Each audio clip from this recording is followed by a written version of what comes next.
Hello and welcome back to another episode of Diablo to D&D. My name is David, and today we're going to be going over the changelog for August 4th. First, of course, is our campaign update. Unfortunately, one of my players got a job doing night work, and since we meet on Thursdays in the evening, it's not going to work out for him. So he is going to be heading out, and it will be down to me and two other players. But they did get a little bit further. They got underneath the city of Kurost and made it through the tunnels up to Travancore. Now, that was a bit interesting.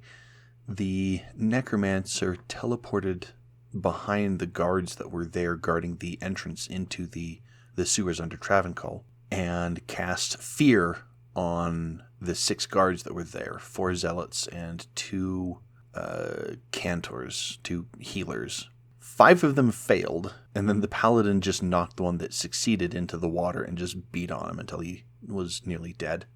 The 5 that failed, they ran down the tunnel. Then the druid and the Amazon came running up, pushed one into the river, or into the sewers, and managed to make it past them and on up to the entrance kind of thing. The druid figured that they didn't want to deal with, these people coming back, so he casts stone shapestone, workstone, something like that. And technically the spell wasn't good enough to do it, but I said, okay, look, if you spend a 4th level or a 5th level spell slot and you make a DC 20 Arcana check using your wisdom, because that's your casting ability, I'll let you collapse the tunnel. So he spent his spell slot and rolled a 19. And I said, okay, you know what? I think it's cool enough.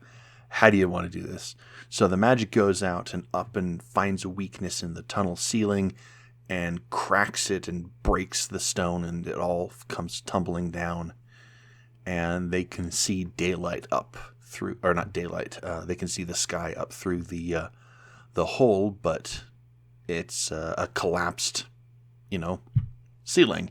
So now they're going to be heading off into the Travancore sewers and trying to find the last of Kalium's organs to get the flail put together. I mean, they still have to find the flail, but, they're working on it. All right, let's get into the changelog. There are a ton of changes to the Barbarian this week. About half of them are ones I've gone over in the previous video, where I moved some of the abilities around to fit in the new to the main class, but the last of the war cries for the Barbarian. Those I'm just going to run through with no explanation. If you want to see more about them, go check out the other video. Howl has been moved from the Singer's 3rd level to the main class's 1st. Find Potion has been moved from 1st to 2nd. Leap has been from 7th to 2nd. Taunt has been moved from the Singer's 6th to the main class's 5th. Find Item has been moved from 9th to 7th. Increased Stamina has been moved from 2nd to 9th. Battlecry has been moved from the Singer's 10th to 9th. Main class's 9th. Leap Attack has been moved from 17th to 11th. Battle Orders has been moved from 9th to 13th. Battle Command has been moved from 13th to 17th. And Warcry Improvement has been removed. So again, if you want to go check those out, get some more details and find out why all these changes have been done, go check out the previous video. Now for the ones that I did not go over or went over minorly. Leap's extra distance has been removed. What that does is nerfs it, one, so that you don't just, double your walking distance, essentially, where you're just jumping everywhere. But that's also part of making it a 2nd level ability. It's just nerfed because it went from 7th to 2nd.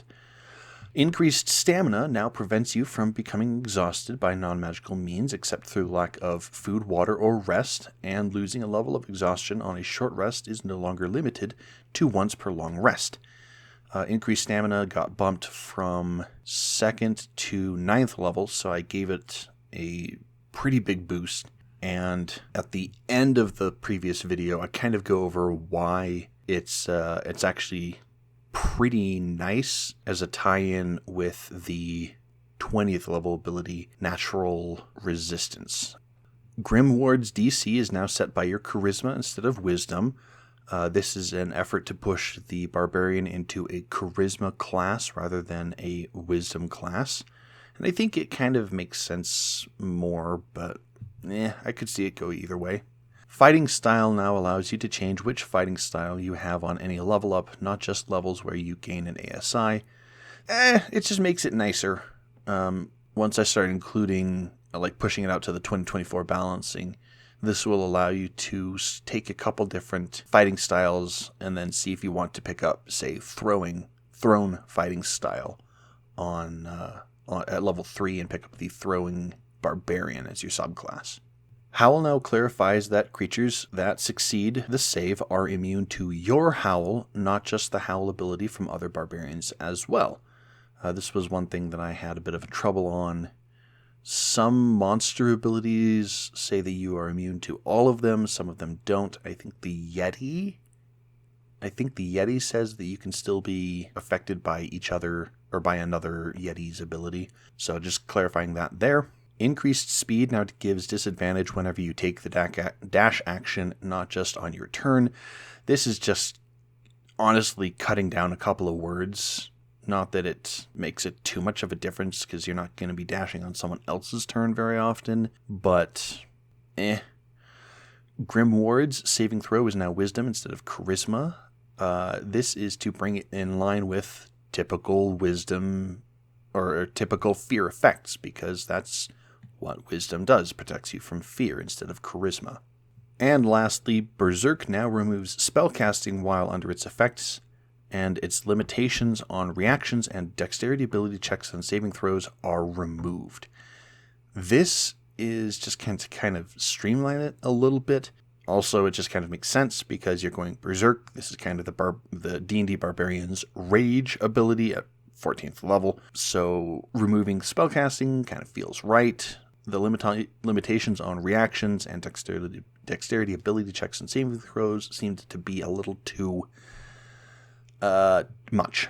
So now those are gone, and Berserk is a little bit better because of that.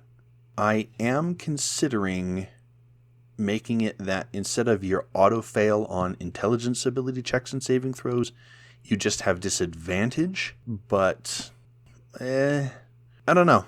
I mean, it sucks really, really bad if you go Berserk and then immediately the bad guy is just like, okay, I'm going to, is Crown of Madness an intelligence saving throw? It might be Wisdom.